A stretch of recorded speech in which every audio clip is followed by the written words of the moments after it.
Hello mga kaibigan! Welcome back again ulit sa ating channel.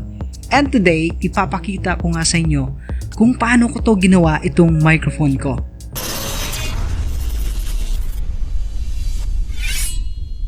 Ipapakita ko sa inyo ang step-by-step procedure kung paano siya nagawa. So ayan, ito yung mga materials na gagamitin natin guys.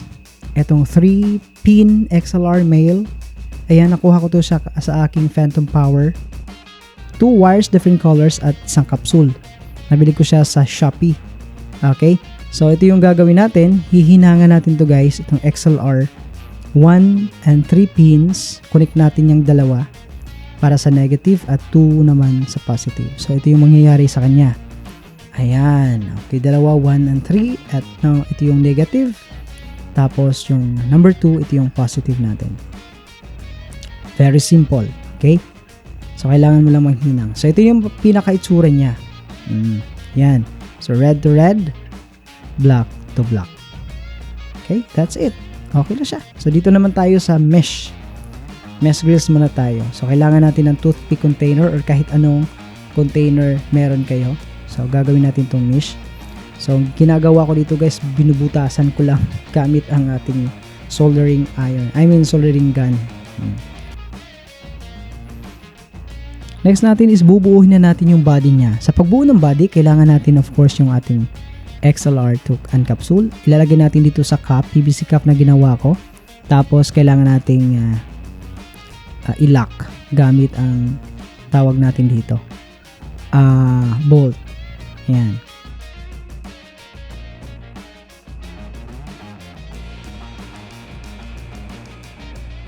So, ito na yung itsura niya. Dikit nyo lang. Tapos itong wires na ito is puputulin natin yan mamaya sapagkat ilalagay natin dito sa loob. So ito yung ikalawang cup na binili ko guys. Ayan. So for only 41 pesos, dalawa, 82 pesos yan. Ayan. So ito yan, dalawa niya yan. Tapos isang PVC number 2. So lalagay natin ng ganito tapos yung kabila naman doon. Okay. Ito na yung itsura niya guys. Tingnan nyo. Okay. Here we go. Ito na yan. Okay, next natin is gagawa tayo ng mic holder. Sa mic holder, nagtabas lang ang PVC pipe, ginawa kong PVC sheet. Okay, so kailangan nating initin yan guys sapagkat kailangan nating ituwid yan. Dapat talagang matuwid yan.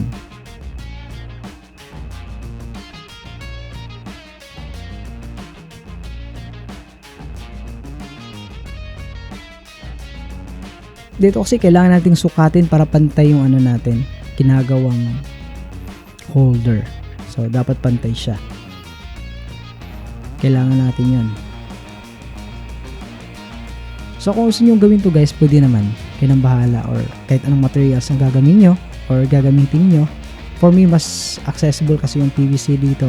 Mas marami kasi kaya PVC na lang yung ginawa ko or ginamit ko. Ayan, so okay na siya. So, paiinitin natin yan.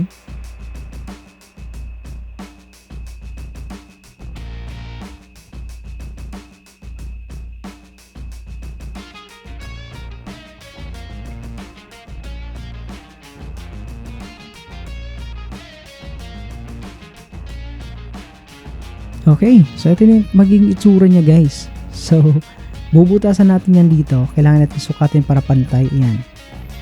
So, bubutasan natin yan sa gilid mismo para paglalagyan natin ng holder.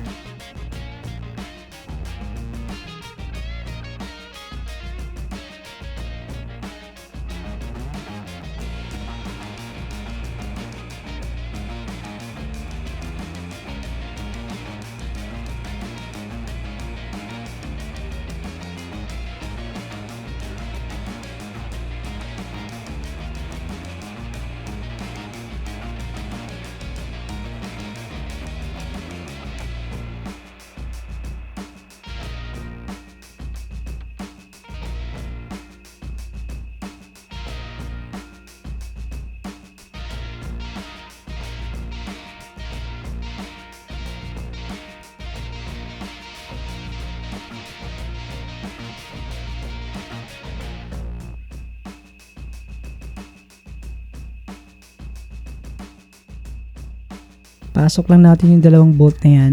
para paglalagyan natin ng mic holder natin. Ito yung pinakamahirap na ginawa ko kasi hindi kasya yung kamay ko dito sa ilalim eh. Okay, napakahirap talaga. Nahihirapan ako nito guys. So if I were you, hindi mo muna natin ilalagay yung PVC dito sa kanyang takip para medyo mas madali yung gawin yan. So ito naman, ito from the microphone holder din na adapter. So kinuha ko lang at binubutasan tapos ilalagay natin dito para paglalagyan natin ng ating extension. So lalagyan natin yung isa.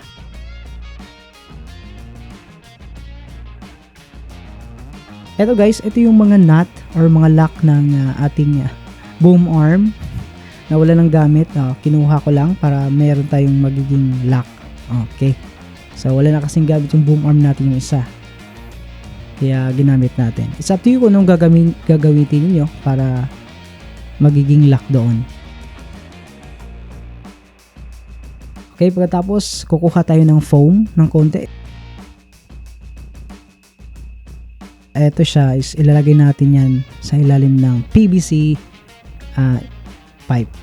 Okay, so tinanggalan natin yung dalawang wires tapos idudugtong natin yan ulit.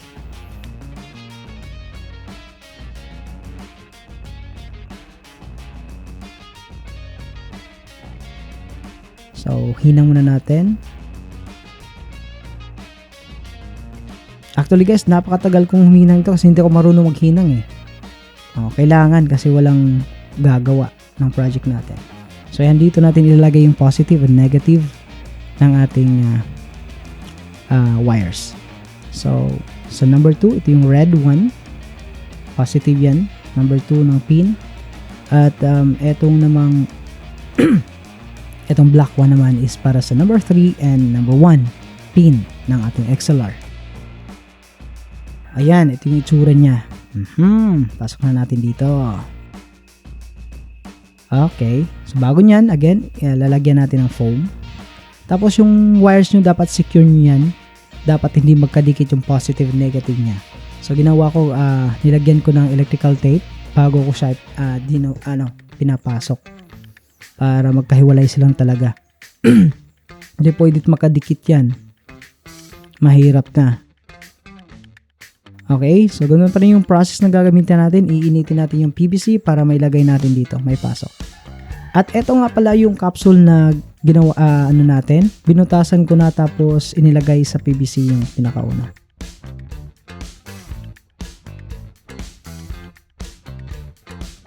Tapos ito yung mesh natin. So, dikit lang natin. If I were you guys, kailangan nyo ng talagang bolt.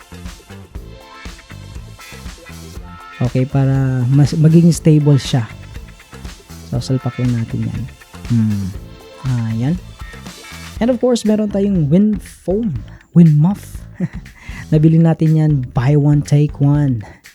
Ito yung wind muff ng SM7B na Shure. At ito yung kanyang itsura. Okay. And sound check. Ito na yung sound quality ng ating audio. Ating podcast microphone guys. Nagawa sa PVC pipe. Okay. So hindi pa siya napinturahan. Siguro bukas pipinturahan ko na ito ng itim. Para magiging okay yung dating. Okay na. Kaysa bibili na tayo ng medyo napakamahal na mga podcast mic. Kung formal lang yung habol mo, okay na siguro kung gagawa ka ng sarili mong podcast microphone. So, ayun guys, kung nagustuhan nyo ang video na to, don't forget to hit the like. Paki-comment naman sa baba kung ano yung susunod na gagawin natin, kung kaya lang. And at the same time, kung gusto nyo sundan lahat ng ating videos sa ating channel, don't forget to click the notification bell para updated ka sa lahat ng ating uploads. Happy recording everyone!